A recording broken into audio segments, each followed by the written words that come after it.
Muchísimas gracias por la invitación y especialmente muchísimas gracias al Ministerio Público por organizar una jornada con esta temática que, aunque parezca políticamente correcto, y ese es un poco mi punto de hoy, nunca lo es. Y me parece que es valiente, sobre todo en el marco de los debates profundos que con valentía se están abriendo en nuestro país, convocar un marco en el cual nosotros nos podamos volver a cuestionar sobre las cosas que tantas veces ya discutimos y que a lo mejor podemos ver siempre con ojos nuevos si nos damos la oportunidad. Pierre Bourdieu, el conocido sociólogo francés, decía que el más exitoso de los efectos ideológicos es aquel para el que no tenemos necesidad de palabras, y para el que no demandamos otra cosa que un silencio cómplice. Esto lo dice en el esquema para una teoría práctica, cuando habla de los modos de dominación. Él en realidad se refiere a que, en realidad, justamente cuando ya tenemos una manera de pensar que está establecida y sobre la que no discutimos, es ahí en donde posiblemente los patrones de pensamiento que implican dominaciones diversas están implantados y son más deleterios, porque es cuando no nos damos cuenta. En ese sentido, yo quiero invitarlos hoy a un paseo un poco incómodo. Hablar de género, ustedes me van a decir con el título que anuncia la conferencia dónde está la incomodidad, porque no debe haber nada más políticamente correcto que hablar de perspectiva de género y de protección de la mujer en el marco del Código Civil, que además tiene muchísimas ventajas y muchísimos avances en esta materia. Entonces, ¿dónde está lo incómodo? A lo mejor es porque quiero proponerles aventurarnos a salir de nuestra zona de confort, de esa parte del discurso que para mí a lo mejor puede ser un poco lavado, donde nos sentimos confortables, con las citas que repetimos siempre, que están en todas las conferencias, con la parte del derecho internacional que repetimos, no sabemos de memoria y nos felicitamos, y en lugar de eso intentar recorrer aquellas citas que no nos gustan tanto, es decir, aquellas citas que son parte del derecho internacional, que nos obligan y que por ahí no nos gustan tanto, no nos son tan satisfactorias. Es decir, para salir de ese silencio y de esa zona de confort, de ese silencio cómplice de una parte del derecho que nos obliga igualmente. En este sentido, permítasenos recordar el concepto de discriminación estructural o desigualdad estructural, que ustedes saben es un concepto relativamente novedoso, para revisitar patrones, estereotipos que están enquistados en formas de violencia social contra sectores vulnerables, nos dice Gargarella, parte de datos históricos y sociales que explican desigualdades de derecho, que son de derecho de hecho, que son el resultado de una situación de exclusión social o de sometimiento de grupos vulnerables por otros en forma sistemática y debido a complejas prácticas sociales, prejuicios y sistemas de creencias. Quiero resaltar la palabra prejuicio social, porque a lo mejor somos prejuiciosos también en materia de género, a lo mejor tenemos prejuicios sociales. Los grupos contextualmente o históricamente excluidos comparten un rasgo común que los identifica, nos dice otro jurista, susceptibles de ser reforzados por la normativa, lo cual lo cual en realidad termina implicando una discriminación estructural que se configura en función de la defensa de otros intereses de otros colectivos. Nosotros tuvimos una recepción en una cita que es bastante común del término de discriminación estructural, como ustedes saben, en el viejo fallo de la Corte Interamericana de Campo Algodonero contra México. Ahí la Corte no desarrolla el concepto de discriminación estructural, pero lo incorpora, como ustedes ya saben, y hasta es casi aburrido, y después lo recupera y lo desarrolla en muchísimos fallos ulteriores.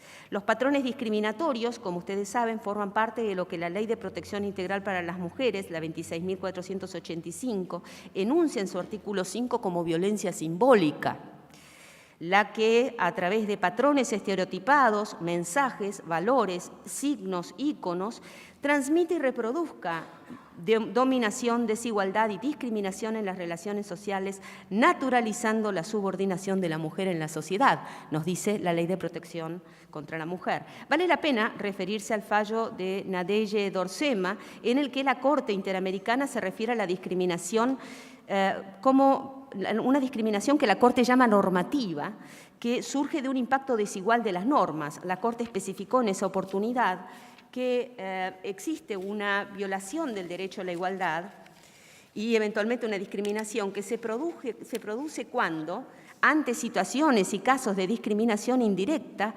se refleja un impacto desproporcionado de normas, acciones y políticas o en otras medidas que, aun cuando sean o parezcan ser neutrales en su formulación, tengan un alcance general y no diferenciado y produzcan efectos negativos para ciertos grupos vulnerables. Vale decir, son normas de naturaleza general que, sin embargo, aplicadas, en este caso a la mujer, provocan un impacto desigual en el cual la mujer resulta afectada. Es decir, son normas que se deberían aplicar de manera idéntica a hombres y mujeres, pero cuando se aplican a la mujer provocan un impacto desigual, y esta es una de las formas que la Corte Interamericana llama una discriminación provocada por el Estado, porque el Estado no pudo prever diferencias que era necesario hacer en la regulación y que fueron omitidas. En el caso Artavia Murillo, la Corte retoma y desarrolla la idea del impacto desproporcionado de las normas y lo refiere al concepto de discriminación indirecta. Dice, la Corte considera que el concepto de impacto desproporcionado está ligado al de discriminación indirecta, razón por la cual se entra a analizar si en el presente caso existió un impacto desproporcionado respecto de la discapacidad, género y situación económica. Lo dice respecto del anhelo procreativo de la mujer, del anhelo de la mujer de tener hijos, que es distinto, según entiende la Corte, al del hombre. La Corte observa que la OMS ha señalado que si bien el papel y la condición de la mujer en la sociedad no deberían ser definidos únicamente por su capacidad reproductiva, la feminidad es definida muchas veces a través de la maternidad. En estas situaciones el sufrimiento personal de la mujer infecunda es exacerbado y puede conducir a la inestabilidad del matrimonio, a la violencia doméstica, a la estigmatización e incluso al ostracismo. Cita datos de la Organización Panamericana de la Salud, donde las mujeres tienen mayores enfermedades de transmisión sexual, y termina diciendo que si bien la infertilidad puede afectar a hombres y mujeres, la utilización de las tecnologías de reproducción asistida se relaciona especialmente con el cuerpo de las mujeres. Voy a volver sobre la idea de la corporeidad femenina como diferente de la corporeidad masculina. Es interesante advertir que en Artavia la Corte parte de prácticas sociales que refieren a la mujer tal como ella se autopercibe, con sus propias angustias, con sus vulnerabilidades propias de su femineidad. La Corte ya había demostrado su especial delicadeza hacia la mujer en el caso penal Miguel Castro contra Perú, que todos recordarán porque también es un lugar común de citas, en donde la Corte hace un análisis que es asombroso, verdaderamente asombroso, en donde la Corte se refiere a la corporeidad de la mujer, al especial pudor que tiene la mujer, a la delicadeza y afectación particular de la desnudez en la mujer, consideraciones que son de una sensibilidad extraordinaria y que diferencian clarísimamente lo femenino de lo masculino. Aún más, en el caso Hellman contra Uruguay, la Corte retoma este enfoque diferencialista y esencialista respecto de la posición de la mujer al referirse a la vulnerabilidad mayúscula de la mujer embarazada.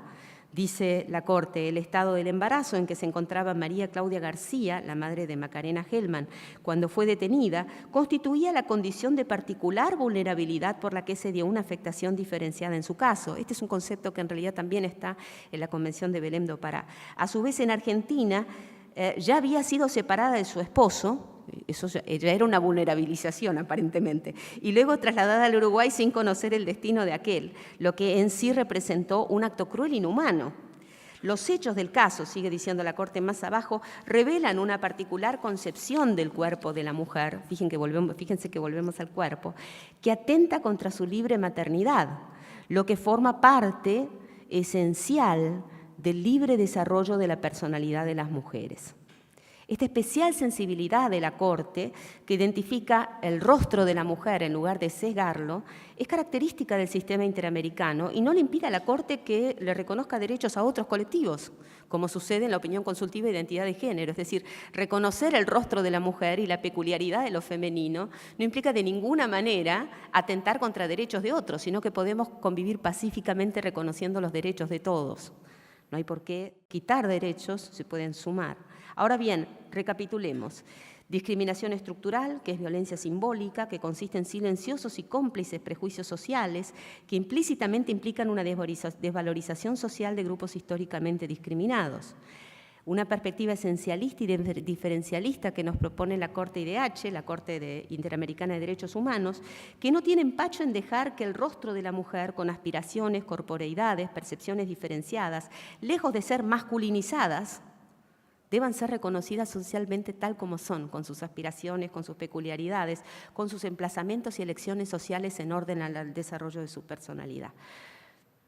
Prejuicios sociales perniciosos que estigmatizan a las mujeres que trabajan y se insertan en el mundo laboral, ahí estamos todos de acuerdo, con el techo de vidrio y todas esas cosas que solemos decir, que están muy bien, pero por otro lado está la otra discriminación que nos aterra y que no estamos tan predispuestos a ver, que es la de recibir socialmente el rostro de la mujer que quisiéramos neutralizar, que quisiéramos que no sea femenina, que quisiéramos que se comporte como un hombre, que salga a trabajar, que en la medida de lo posible no tenga demasiados hijos, que en la medida de lo posible no ocupe elecciones que pueden ser personales o no. La mayoría de los que estamos acá trabajamos.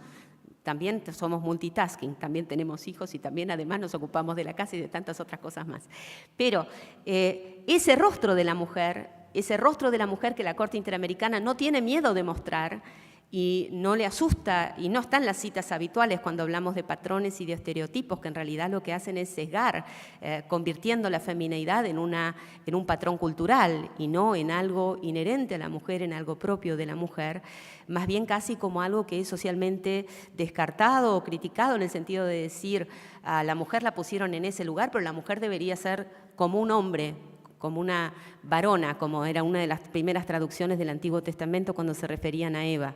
Cuando se refería a la creación decía, los creó varón y varona. La mujer tendría que ser como una varona, no podría ser mujer. Porque en realidad todo lo que la hace mujer es simplemente estereotipos culturales. ¿Por qué tenemos miedo de decir que a lo mejor no son estereotipos culturales, que a lo mejor son elecciones, que a lo mejor son planes de vida, que a lo mejor son proyectos respetables? ¿O por qué la mujer es respetable cuando trabaja, cuando busca insertarse en el ámbito laboral y no es respetable cuando tiene otras elecciones socialmente valiosas?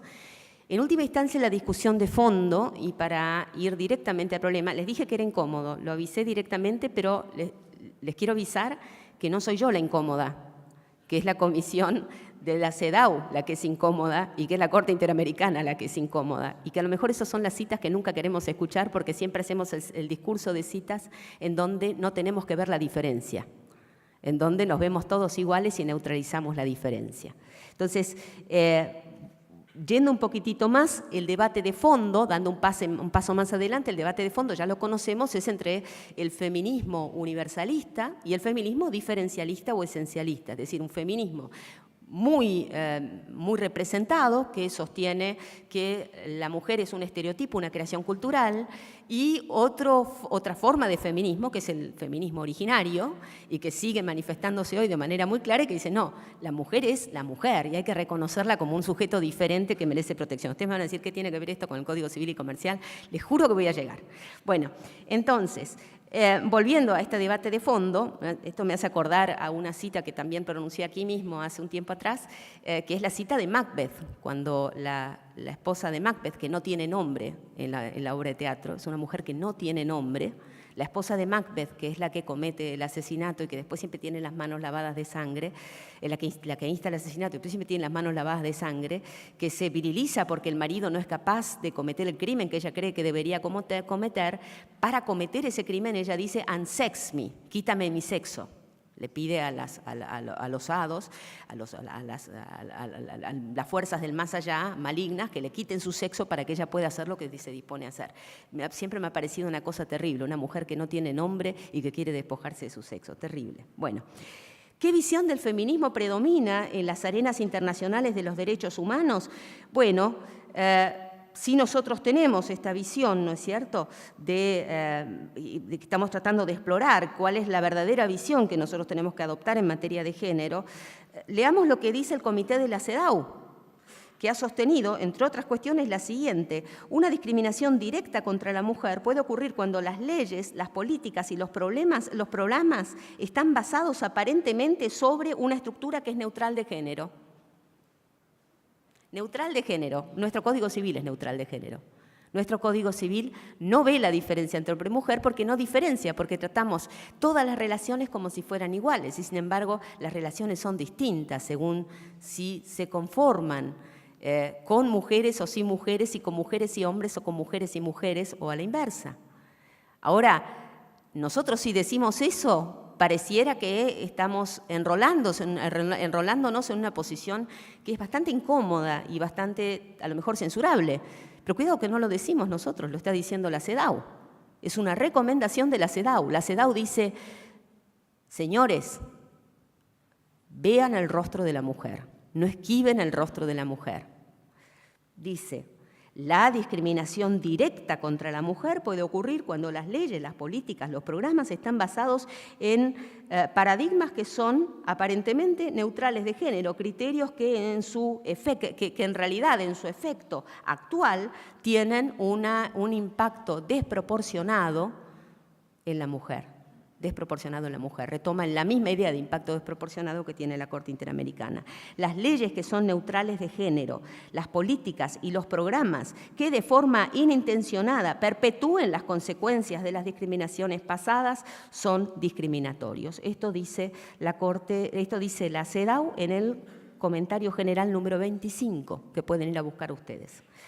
Respecto del feminismo esencialista y la cuestión universal y el multiculturalismo, la CEDAW se enrola en una visión multicultural de la posición de la mujer. Ni siquiera dice sí, hay una mujer que yo quiero que sea identificada y que no haya leyes que no reconozcan el rostro femenino. Vayan a buscar en el código dónde está la mujer.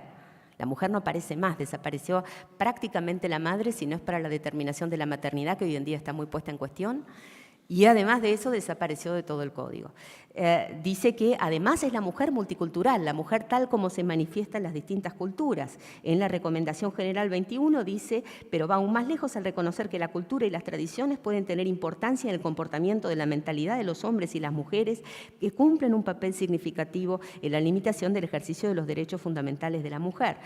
Tiene una encarnación cultural que en parte debe ser desmitificada. Yo me acuerdo que en el Chaco tuvimos reuniones con distintas colectividades indígenas y una de las cosas que nos decían es necesario desarticular el machismo de algunas comunidades indígenas. Parece también una cosa muy incómoda decir, pero me lo decían mujeres representantes de las comunidades indígenas. Cuantificación del trabajo doméstico, en ese sentido, y eso está bien recibido, como ustedes saben, en el Código Civil y Comercial, la CEDAW nos impele a buscar fórmulas de cuantificación del trabajo doméstico, que es una fórmula bastante difícil de formular, porque cómo valorar lo que da una madre, ¿no? Eso es una cosa que hemos dicho varias veces, cómo se hace para valorar el trabajo de una. Es lo mismo el trabajo de una mujer que es una gran científica y el tiempo que deja de trabajar, de disponer ella para su tarea científica, que una mujer que en realidad es ama de casa. Y para el hijo, en cualquiera de los dos casos, un minuto de presencia de su madre no tiene valor comercial alguno, es decir, no hay ninguna manera de pensar cómo lo valoramos. Pero nos impele la CEDAW a valorar ese trabajo, pero dice todavía algo incluso que va más lejos de eso, que me parece enormemente valioso. Habla del valor inestimable del trabajo doméstico. Dice, históricamente la actividad humana en las esferas públicas y privadas se ha considerado de manera diferente y se ha reglamentado en consecuencia. En todas las sociedades por mucho tiempo se han considerado inferiores. Preguntémonos si no seguimos considerándolo inferiores, y yo puedo citar trabajos en la Argentina y trabajos de derecho comparado que he visto en los cuales las mujeres que a lo mejor deciden quedarse al cuidado de los hijos o que deciden son inferiores. Entonces, dice que históricamente se han considerado inferiores. Aquí yo me atrevo a adivinar que la CEDAW está hablando de la ética del cuidado, ¿no? De las teorías de Carol Gilligan, que sostenía que la mujer sobre todo estaba más inclinada al cuidado. Nosotros sabemos que el cuidado es una tarea generalmente más feminizada, mientras que el hombre tenía la dinámica de la justicia, la ética de la justicia. Las teorías de Carol Gilligan hoy en día están muy generalizadas y está muy difundida la ética del cuidado como un abordaje feminista. La mujer en las uniones de hecho y su especial protección, la CEDAW nos dice a lo mejor, además por lo general, no se concede protección legislativa alguna al amancebamiento, la ley debería proteger la igualdad de las mujeres, la Recomendación General 21, amancebadas en la vida familiar y en la repartición de los ingresos y los bienes, deberían gozar de igualdad de derechos y obligaciones con los hombres en el cuidado y la crianza de los hijos a cargo. Respecto de la protección de los bienes de las mujeres en las uniones de hecho, dice que es muy importante que la mujer se vea protegida porque justamente por esta vertiente diferencial del trabajo doméstico que sigue existiendo en todas las sociedades, aún en las más desarrolladas. Respecto al cuidado de los hijos, se refiere otra vez en la recomendación general número 21, la CEDAW nos dice que es muy importante propagar las prácticas de integración, que eso el código de alguna manera lo recoge, pero vamos a ver hasta qué punto sí, hasta qué punto no, del varón en el cuidado de los niños y que en realidad la tarea de educación de los niños es una tarea compartida. Nos parecería que el código lo recoge, ya enseguida vamos a ver en qué punto sí, en qué punto no. Y muy interesantemente, y esto no está recogido y me da pena porque me parece muy interesante, la CEDAW, también en la recomendación general número 21, que es una recomendación muy vasta, sugiere que a la hora de dividir los bienes en la sociedad conyugal, o sea, en la comunidad, se tenga en cuenta, se corrija por equidad la división de alguna manera, teniendo en cuenta aquella inversión intangible que realiza la mujer al sostener la comunidad de vida, cuando ha sostenido la comunidad de vida en el matrimonio. Entonces habla de estructuras de corrección, que nosotros teníamos en el antiguo código, que no tenemos ahora, por criterios de equidad de la división de la sociedad conyugal, teniendo en cuenta que la mujer hizo aportes de bienes que son de naturaleza intangible que deberían ser tenidos en cuenta. Muy bien, sorpresivamente y pese a los discursos instalados que demuestran a lo mejor más miedo a la mujer y a su femineidad y más prejuicios de los que habíamos pensado, un cierto temor al rol social de la mujer, al rostro de la mujer, que es la aceptación verdadera de su diferencia. Los organismos internacionales parecen, al contrario, protectorios de la mujer, reciben y recogen el rostro de la mujer, incluso de la mujer que la psicóloga americana que yo venía de mencionar, Carol Gilligan, y luego la jurista feminista contemporánea, Martha Feynman, llamaron la ética del cuidado, ética femenina del cuidado, es decir, esa mujer que cuida, esa mujer que hoy, estadísticamente, y en todos los países, hasta lo más desarrollado, sigue asumiendo prevalentemente el cuidado de parientes, el cuidado de niños, el cuidado del hogar. La mujer sigue, aún en los países desarrollados, y esto comprobado estadísticamente, ejerciendo un rol diferenciado que requiere un reconocimiento. La dimensión femenina de lo femenino pide permiso y carta de ciudadanía para aparecer y ser reconocida sin prejuicios, para hacer lugar a la diferencia en lugar de silenciarla. Entonces, ahora si comparamos esta visión esencialista que nos proponen los instrumentos internacionales y que, como vieron, no es el circuito de citas a los que estamos acostumbrados, si comparamos esta visión esencialista con lo regulado en el Código Civil y Comercial, encontramos lo siguiente. Encontramos una nómina de aportes valiosísimos que implican, a mi modo de ver, un gran progreso y creo que ustedes van a estar de acuerdo conmigo en eso. Entre los grandes aportes tenemos que hablar de protecciones directas e indirectas a la mujer. Directamente los alimentos a la mujer embarazada, indudablemente, es un reconocimiento de lo que decía Hellman, de la vulnerabilidad de la mujer embarazada, de lo que dice la Convención de Belém do Pará. Alimentos durante el proceso de la filiación, la legitimación activa de la mujer para reclamar alimentos aún durante la mayoría de edad del niño. Sobre todo, la mayoría de los progresos que se han dado se dan en el ámbito de la regulación de los alimentos. Los retrocesos creo se han dado sobre todo en el divorcio. La cuestión del enriquecimiento sin causa y la posibilidad de reclamarle al padre los alimentos que no hubiera provisto antes de que se produjera el reclamo alimentario que tenemos en el Código Civil y Comercial. Los criterios que están señalados y que reconocen las tareas de cuidado a la hora de la atribución de la vivienda, incluso de otros integrantes del grupo familiar, dice el Código. Los criterios de otorgamiento de la compensación, en realidad de evaluación de la compensación económica, el régimen de comunidad como régimen primario, esto ya lo decía Fleitas Ortiz de Rosas, es indudablemente el régimen que mejor protege a la mujer, es indudablemente el régimen de comunidad, sobre todo a las mujeres pobres, pero en general todas las mujeres, con lo cual en todas las uniones convivenciales que supuestamente dejarían a la mujer más protegida en la medida en que impera un régimen diferenciado, y que es así porque finalmente eligieron no casarse, la desprotección de la mujer es mayor. El régimen de cargas y de responsabilidad frente a terceros dentro del régimen patrimonial del matrimonio es indirectamente protectorio de la mujer. Y dejo criterio de ustedes si es que se les ocurre alguna cosa más que se me haya escapado. Ahora, vamos a pensar las que no están reconocidas y las que por lo menos a mí me interpelan. La vulnerabilidad de la mujer en las relaciones matrimoniales. En realidad el Código no ha regulado casi el matrimonio. Ha dicho muy poco del matrimonio. Y tal vez lo peor es lo que dijo del divorcio. Porque el divorcio, y eso la doctrina, sobre todo la doctrina que ha regulado el divorcio y que ha participado en la redacción de esa parte, ha dicho abiertamente, no puede ser que la mujer pretenda seguir dependiendo del hombre al momento de la ruptura. Sí, pero vayan a recorrer el país, no todos son mujeres que trabajan como los muchos rostros que veo aquí. Y muchas de esas mujeres que trabajan además se ocupan de los hijos y además tienen tantas tareas más que les implican un desgaste mayor y un aporte enormemente mayor que puede reconocerse a la hora de fijar los alimentos, pero que también es necesario tener en cuenta a la hora de la ruptura. Nosotros hemos silenciado a la mujer en la ruptura porque hemos regulado el matrimonio como si la mujer no existiera o no debiera existir. Como si la mujer, con sus características propias y sus situaciones de cuidado, no existiera o no debiera existir, porque la mujer al final de cuentas debería ir a trabajar. Si no trabaja, debería salir a trabajar. Váyanselo a decir, como dicen bien los estudios ingleses, a una mujer de 60 años o a una mujer de 65 años con los crecientes divorcios que tenemos con edad avanzada.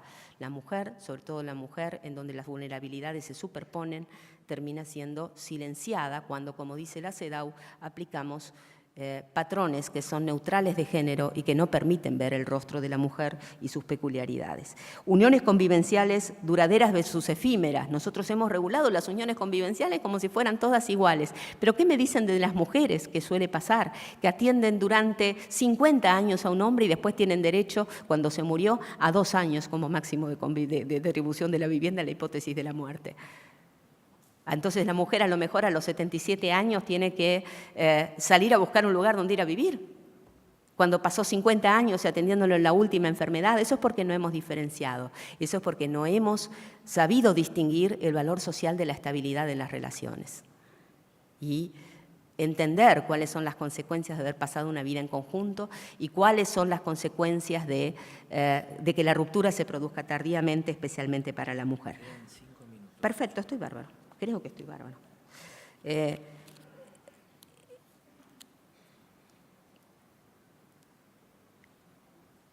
Hemos cuidado que la mujer pueda tener una parentalidad integrada, que en realidad la acompañe en el ejercicio del cuidado de los hijos.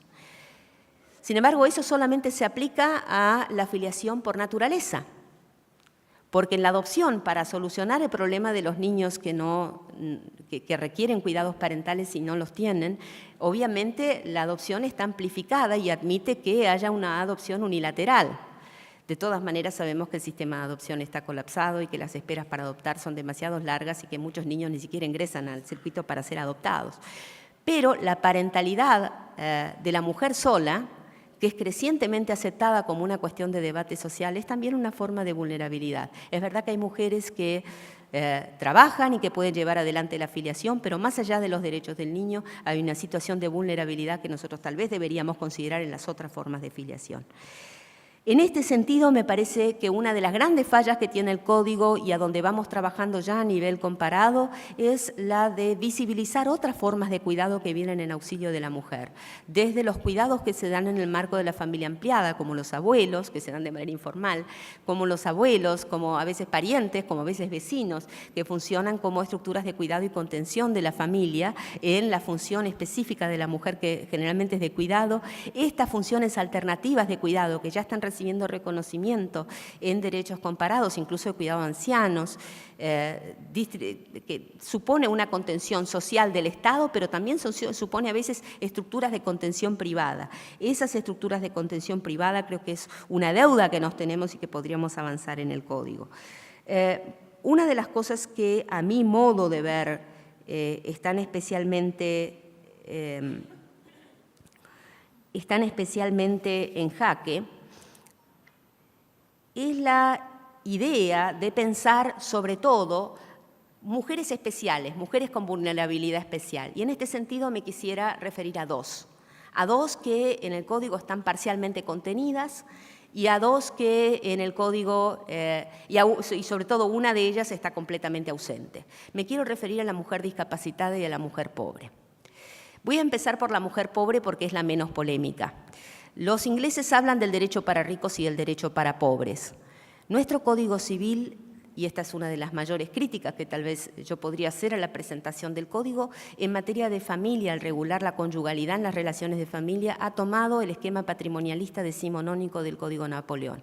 Es decir, ha regulado, sobre todo en materia de matrimonio, fíjense que la parte personal del matrimonio está casi desaparecida.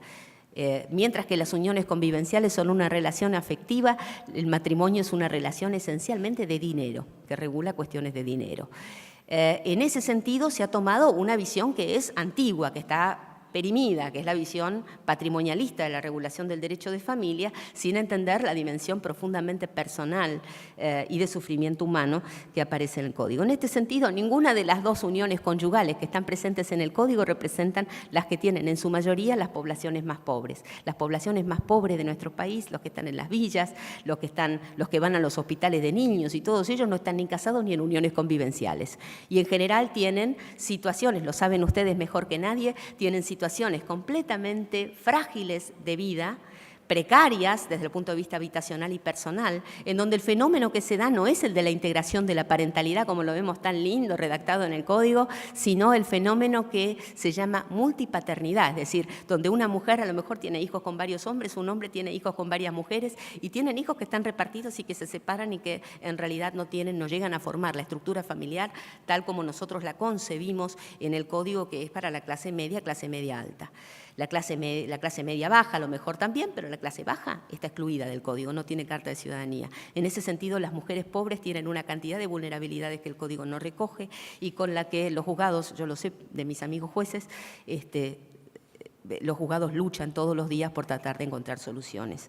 Mi última referencia va a ser la más polémica de todas, para que me echen de acá raudamente, y es el de la mujer con discapacidad, que es otro de los rostros que no queremos ver. Ustedes saben, la Corte Interamericana hace muy poquitito, en el año 2016, emitió un fallo que no tuvo mucha difusión todavía, pero que ustedes conocerán, que es extraordinario, que es sorprendente, que es el fallo IB contra Bolivia, que es sobre esterilizaciones forzadas. El caso de IB contra Bolivia trata el consentimiento informado y la vulnerabilización especial que tiene la mujer en materia de filiación y en materia de consentimiento informado. Que esta mujer es una mujer, si no recuerdo bien, si recuerdo mal, peruana, que va a Bolivia y el médico considera en el parto que esa mujer no debería tener más hijos y entonces en un procedimiento medio acelerado, en donde la mujer medio consciente, medio no consciente, pero no está en circunstancia de consentir, le practican una esterilización. Entonces la mujer demanda luego al Estado de Bolivia. Y en este sentido yo voy a decir algo que es enormemente polémico. La mujer en cuestiones de maternidad es especialmente vulnerable. Y yo acabo de ver, con muchísimo dolor, lo comentaba recién al venir, más allá de la discusión del debate de fondo del aborto, de sí o sí no, que es un tema enorme y aparte, que dice uno del proyecto de las 71 firmas que se presentó la vez pasada, que la mujer discapacitada va a poder ir al hospital, ir al hospital y entonces puede llegar un allegado o un apoyo y decidir por ella la esterilización o el aborto. En el caso de este es el aborto. Y me parece un atropello enorme. Me parece un atropello tan grande a la dignidad de la mujer discapacitada. Me parece un atropello tan grande a la maternidad de la mujer discapacitada. Me parece un atropello tan grande a los derechos humanos de la mujer discapacitada, que porque es discapacitada no puede ser madre.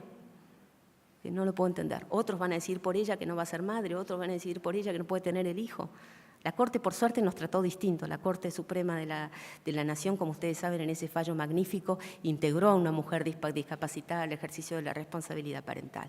Eso me parece que es un camino a seguir mucho más noble y mucho más lindo y mucho más visibilizador y esperanzador del rostro de la mujer, que es el mismo que sigue la Corte Interamericana de manera taxativa en materia de consentimiento informado de la mujer, que no era discapacitada, que simplemente estaba atribulada en una situación vital muy angustiosa, en la que la Corte dice acá no se puede prestar consentimiento si está en medio de una situación angustiosa. Se aplican muchos otros debates. Pero me parece que ese es el camino que yo propongo seguir. Es decir, nuevamente, volviendo al principio, yo podría haber hecho un lindo discurso que a lo mejor todos hubieran aplaudido con muchas ganas. Honestamente, prefiero este camino, porque me parece mejor salir de la zona de confort, mejor leer todos los textos y no solamente aquellos en los que nos felicitamos recíprocamente. Sobre todo me parece muy bien ver el rostro de las mujeres en tanto que diferentes, no en tanto que masculinizadas, en tanto que incómodas, que me parece un poquitito mejor. Bueno, muchísimas gracias.